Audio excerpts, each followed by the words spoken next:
Good morning, my name is Christina Ennis and welcome to the 2024 Mineral Resources Review podcast. Today we're sponsored by Calibre Mining and powered by Gale Force Winds.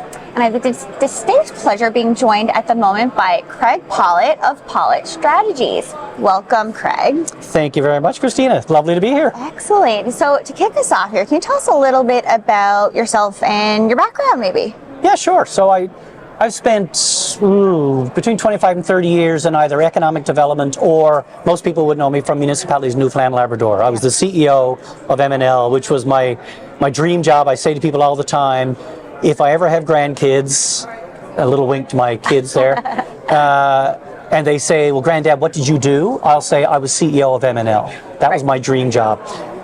I didn't want to end my career at MNL. Right. So now, I did that for 22 years, and now I'm doing a bunch of different types of consulting, which has been just a blast. It's been excellent. Awesome. So sometimes it's difficult for folks to wrap their brains around what does a consultant do. Right. What are the sorts of things that Pollett Strategies does in regards to consulting? So the way I look at the work is I deal with sort of three levels. Complexity, which sounds very vague and very broad. Yep. But in the business world, in the municipal world, which is a big sector that I focus on, in the not-for-profit world, complexity is a massive issue right now. Yep.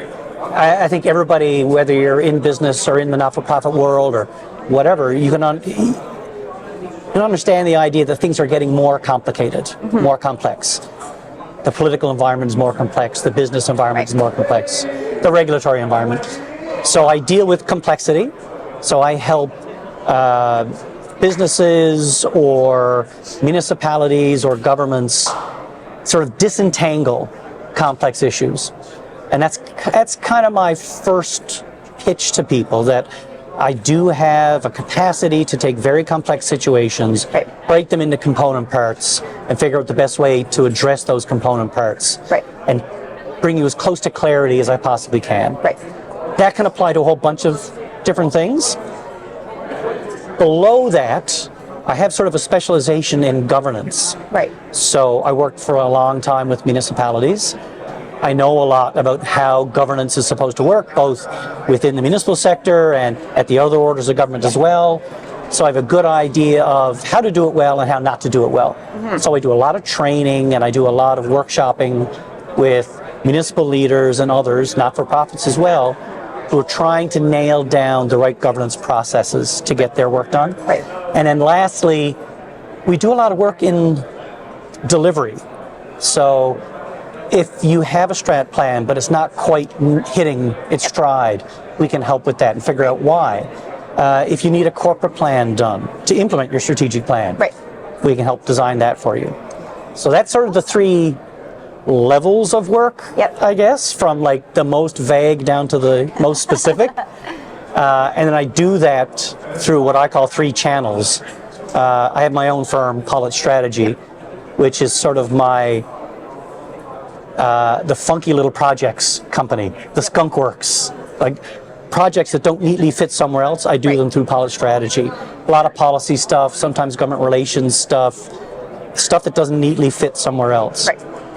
I'm also Vice President Atlantic with a consulting firm from Western Canada that specializes in strat plans and all the traditional consulting stuff for municipalities or any sort of governance-based organization. And it's we're very different in that sense, that when we do a strat plan for a municipal government or an organizational review. Could be regions, or could be like counties. Could be a county, like that, could be a small municipality, it could be a not-for-profit. We always pull in the idea of governance and good governance and how it fits to your planning. And then the third channel is I'm Executive Director of the Atlantic Mayors Congress, which is an organization of municipalities right across Atlantic Canada. And I run their events for them. We convene them. We're probably going on a once-a-year schedule now, but we just had one in Summerside. Gale Force Winds was there, fantastic partner. Great choice. But that was a big event. We went from maybe 20 people normally at one of these events to 100. And had 2 federal ministers and 3 provincial ministers. So that allows me to keep my fingers in the sort of public policy side Awesome. of what's happening in the sector. Yeah, I'm going to say something that might sound a little nerdy. I love good governance. And one thing I love you. It's so important. Yep. And I think a lot of people think that even just talking about governance or around a boardroom table or an organization means that things are going to become overly prescriptive or really cumbersome. But good governance means that it makes everybody's life easier. It doesn't mean it's going to get harder, right? It's all about role clarity and understanding what you need to deliver. And you're right, a lot of people, when you say the word governance, it seems like a big chunky word and red tape and bureaucracy, and a lot of people see governance as something that gets in the way of things. Right. I see good governance as the only way to get anything done. Yeah, it's the enabler. It's the facilitator. Enabler. Yeah, exactly. So, I just did a session with a provincial capital. We met with their council. Yep. They've been sort of stuck for a few years. And through our session, they were able to see paths for how they can eliminate some steps. They can, and to be honest, this is the biggest issue, and this is not just a political thing, any sort of governance entity, but it comes up in politics. How do you work with each other as human beings, right? How do you just absolutely get along? You don't have to like one another. Yep. You have no, at the municipal level in particular, there's no party whip, there's no cabinet rules. It's just a group of residents trying to do the best they can. Right. And that's what governance is about. Absolutely. It's the rules and stuff come later, and it's good to have good rules. It's better to have an innate sense of why you're there as a human being and what you're trying to create. Yeah. So that's what we do. Awesome. Yesterday I had two really interesting conversations that tie back. One was with Minister Parsons about lots of awesome programs that are within the Department of IT. And also with Tony Wake around accessing programs and around plans and things like that. And a lot of organizations struggle with having excellent ideas and programs, but the process by which to use them is either unclear or really cumbersome, and something that hypothetically should take a short amount of time, it actually takes way longer, and how to really make things more efficient and just make it easier for either residents or other stakeholders to access those resources. Yeah. So there's a bunch of stuff going on there, because I did the M&L thing for 22 years. Every day I saw examples of how either small municipalities or regional not-for-profits and that sort of thing, community groups, were struggling in the face. And again, they would say we were struggling in the face of bureaucracy or red tape. The way I look at it is they're struggling because they don't have capacity, right? Sometimes, and I'm going to say this fully intentionally, sometimes the red tape is there for a reason. Yes. It's the public's money, and you can't just spend it willy-nilly. Just willy-nilly. You've got to have rules. Give it all out. Exactly. You can't just be throwing money at everything. Absolutely. So I have a certain sympathy. I was in the public service for a few years early in my career. I understand why the rules are there. The challenge is not the rules. The challenge is helping people understand the rules and how not to beat their head against the wall. So what I see a lot in not-for-profits is there's like a vicious cycle. They have passion, they have dedication and commitment. They might even have, and they usually do, have really strong content understanding. They know their issue. They know what problem they're trying to solve. But it's never been part of their life or part of their work to write the proposals and deal with the rules and run the organization. Sometimes just running the organization is a big stretch. So there is a bit of a vicious cycle there that you don't have the capacity sometimes to do some of these things that need to be done. Because you don't have the capacity, you don't know what funding is out there to apply for or what help might be available through the province or other sources. Applying for the wrong fund. So, and then you get frustrated, right? You get frustrated. People abandon the programs, and then well, people get burnt out, right? People get burnt out all the time in this kind of business. So there's things. I mean, organizations and individuals involved in these things can do small things, attend events like this, attend conferences that your sector puts off. If you're in the hospitality, go to the H&L conference like every single year. Go to the M&L conference, even if you're not involved in municipalities. Check out what they're talking about. And you will learn stuff just by osmosis. You'll learn how some of these things work. The flip side of that is I really think at the provincial level, while I understand the need for accountability and transparency, it's the public's money, we've got to be careful how we spend it, that's all true. I wonder, do we spend too much time worrying about outputs instead of outcomes? And by that I mean, are we too worried about making sure that that organization that got $10,000 is submitting all the reports they're supposed to submit on time every single time? Right. Should we not be more worried about whether they're achieving the thing they said they were trying to achieve? Or ROI on those. So should we not be, because at the end of the day, when it comes to not-for-profit organizations, volunteer groups, in economic development, in the arts, in culture, in whatever, these are not big budget items for the provincial government or the federal government. Right. These are minuscule little slivers of the budget. I don't and are really big and impactful for the companies who get them. They're huge for the communities or the organizations or the companies that get that funding. Huge. Can have a massive impact on how they do what they do. Yeah. My point is, if I'm the provincial government and I'm spending 0.002% of my budget on this thing, what I really want to know is not, did everybody dot every I and cross every T? Right. Did they get done what they said they were going to get done? Right. And that, I think, how did it help them? How did it help them? How did it help their community? Right. Is the community better off because they did it? Is the business better off because they did this thing or not? Did they reach the markets they wanted to reach? Did they develop the product they wanted to develop? All that kind of stuff. Internally, there's ways to deal with that. There's after-the-fact auditing and that sort of thing. But fundamentally, my view of it is, if it's such a small amount of money, can we not just focus on results instead of outcome-oriented, all the internal accountability stuff? Yeah. Because at the end of the day, that's the stuff that small businesses and community organizations struggle with. Yeah. It's not being good at what they do. They're really good at what they do. They're really good at what they do.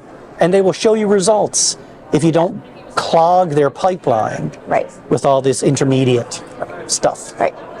So to circle back, Craig is someone who can help Craig can organizations. Yep, I have people with me. And untangle these situations and kind of leverage opportunities and resources that are out there. Absolutely. Awesome. And you know, by all means, sell Craig on my behalf. I am very happy to have you do that. But I would also say, if you sell something or do something relating to the mining industry, for example, come to these events. And I know people will say, I heard it when I was at M&L, that's a lot of money, like it's expensive to come to the, I don't have time, I don't have the money. You have to have the time and the money. What you will learn at an event like this, just from talking to people, absolutely, is you can't put a price on it. You really, really can't. Just come for part of it. Just come for a day and talk to people, and you will, you'll get the contacts you need.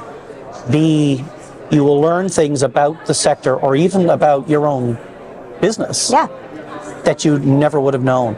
Absolutely. What I love about coming to these things is finding out what part of my pitch is irrelevant. What the stuff that I think is important. Right. When I talk to these people, or if I go to a tourism event, or if I go to a municipal event. Right. The best part of my day is when somebody says, nobody's going to buy that, right? Because now I don't have to do that anymore. I don't have to waste time on that anymore. Right? Really refining. It's invaluable. Sector by sector. Things are similar, but the nuance around the different needs is definitely exists. Absolutely. Awesome. Yeah. All right. Is there anything, Craig, you want to add or talk about before we clue up this morning? I know I could talk to you about this all day long. We could talk. We could go down many, many rabbit holes. Jerry's going to give me the cane. I think the only thing I would mention, and would be remiss if I didn't, is the Atlantic Mayors Congress, which is sort of a passion project for me. That organization's been plugging along for 20 plus years. It is the only time in the entire calendar that municipal leaders from around the entire region get together. So mayors and councillors from Atlantic Canada will go to the Federation of Canadian Municipalities Conference, for example, once a year. But there's no Atlantic-focused, as there shouldn't be, event or discussion at that. That's a national conversation. The Atlantic Mayors Congress is the only place where you can go and have that conversation about what's happening in and around the municipal sector in Atlantic Canada. And all the mayors are there, and all the wardens are there. All of the sort of power brokers in the municipal sector come to this event. And it's just, I get really excited when I think about the potential for this thing. So our next one is coming up. I can't say where yet. I can say it's coming up in the spring. It'll be somewhere in New Brunswick. But everybody's going to have to stay tuned to see the details. That'll be coming out hopefully in the next month or so. But if I can only pitch one thing, it'll be the Atlantic Mayors Congress. People need to come.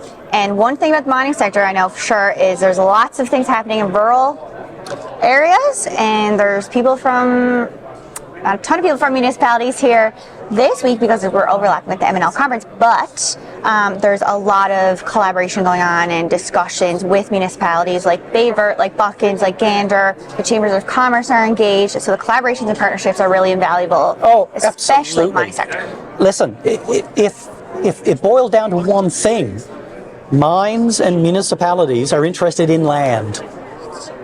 If that was the only connection, that would be a huge connection, right? But there's way more than that. And I know there's municipalities involved in the sector that are big boosters of the sector.